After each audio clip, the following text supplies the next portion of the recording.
ಇದಕ್ಕೆ ಏನು ವರ್ಡ್ಸ್ ಏನಿಲ್ಲ, ನಿಜವಾಗ್ಲೂ ತುಂಬ ಖುಷಿ ಆಗುತ್ತೆ. ಯಾಕೆಂತಂದರೆ ನಾನು ಇಲ್ಲಿ ಬಂದಿದ್ದು ಇದು ಯಾವ ರೀತಿ ರೆಸ್ಪಾನ್ಸ್ ಸಿಗುತ್ತೆ, ಯಾವ ರೀತಿ ಜನ ಎಂಜಾಯ್ ಮಾಡ್ತಾರೆ ಅಂತ ಅಂದ್ಬಿಟ್ಟು ಬಂದು ನೋಡಿದಾಗ್ಲೇ ಅವರ ಅಭಿಮಾನಕ್ಕೆ ಮತ್ತು ಅವರ ಎಕ್ಸ್ಪ್ರೆಷನ್ಸ್ಗೆ ಬೆಲೆ ಕಟ್ಟೋಕ್ಕಾಗಲ್ಲ. ಯಾಕೆಂತಂದರೆ ನಾನು ಬಂದ ತಾವಿಂದನೂ ಎಲ್ಲರೂ ಅವ್ರ ರಿಯಾಕ್ಷನ್ಗಳು ಹೇಳ್ತಾ ಇದ್ದಾರೆ, ನನಗೇನು ಮಾತಾಡ್ಬೇಕಂತ ಗೊತ್ತಾಗ್ತಾ ಇಲ್ಲ. I am very happy.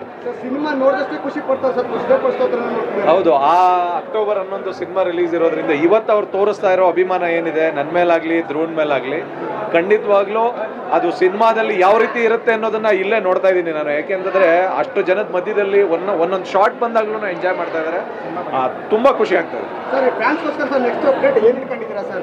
ತಿರ್ಗಾ ಇನ್ನೊಂದು ಪೋಲಿಂಗ್ ನಡೆಯುತ್ತೆ. ಟ್ರೈಲರ್ ಆದ್ಮೇಲೆ song, first song introduction song ಮತ್ತೆ ಇಲ್ಲ ಲವ್ ಸಾಂಗ್ ಅನ್ನೋದು ಅವ್ರು ಯಾವ್ದನ್ನ ಹೇಳ್ತಾರೆ ಅದನ್ನ ಬಿಡ್ತಾ ಹೋಗ್ತೀವಿ.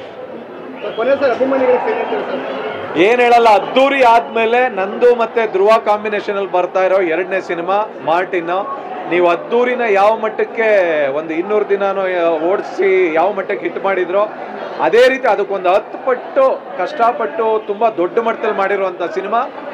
ನೀವು ಅದ್ದೂರಿಯಲ್ಲಿ ಏನು ಅರ್ಜುನ್ನ ನೋಡಿದ್ರಿ, AP ಅರ್ಜುನ್ನ ಮತ್ತೆ ಧ್ರುವನ್ನ ನೋಡಿದ್ರಿ, ಅದಕ್ಕೊಂದು 10 ಪಟ್ಟು ದೊಡ್ಡದಾಗಿರುತ್ತೆ ಈ ಸಿನಿಮಾ. ಅಷ್ಟೇ ಎಂಜಾಯ್ ಮಾಡ್ತೀರಾ, ನಿಮ್ಮ ನಂಬಿಕೆಗಳು ಯಾವುದಕ್ಕೂ ಹುಸಿ ಆಗಲ್ಲ, ತುಂಬಾ ದೊಡ್ಡ ಮಟ್ಟದಲ್ಲಿರುತ್ತೆ. ಎಲ್ಲರೂ ಒಂದು ಎಂಜಾಯ್ ಮಾಡಿ ನಮ್ಮನ್ನ ಅವತ್ತು ಯಾವ ರೀತಿ ಬೆನ್ತಟ್ಟಿ ಹರಿಸಿದ್ರು, ಅಕ್ಟೋಬರ್ 11ನೇ ತಾರೀಕು ವಿಜಯದಶಮಿಗೂ ನೀವು ಅದೇ ರೀತಿ ಬೆನ್ತಟ್ಟಿ ಹರಿಸಿ ನಮ್ಮನ್ನ ವಿಜಯಶಾಲಿಗಳಾಗಿ ಮಾಡಿ ಅಂತ ಕೇಳ್ತೀನಿ. Thank you so much. ಇದೇ ರೀತಿ ಈ ಟ್ರೈಲರ್ನ ಯಾವ ರೀತಿ ನೋಡಿ ಎಂಜಾಯ್ ಮಾಡ್ತಿದ್ರು, ಸಿನಿಮಾನು ಅದೇ ರೀತಿ ಇಡೀ ಇಂಡಿಯಾದಲ್ಲಿ, ಇಡೀ ಕರ್ನಾಟಕದಲ್ಲಿ, ಇಡೀ ವರ್ಲ್ಡ್ ಅಲ್ಲಿ ನೋಡಿ ಎಂಜಾಯ್ ಮಾಡಿ.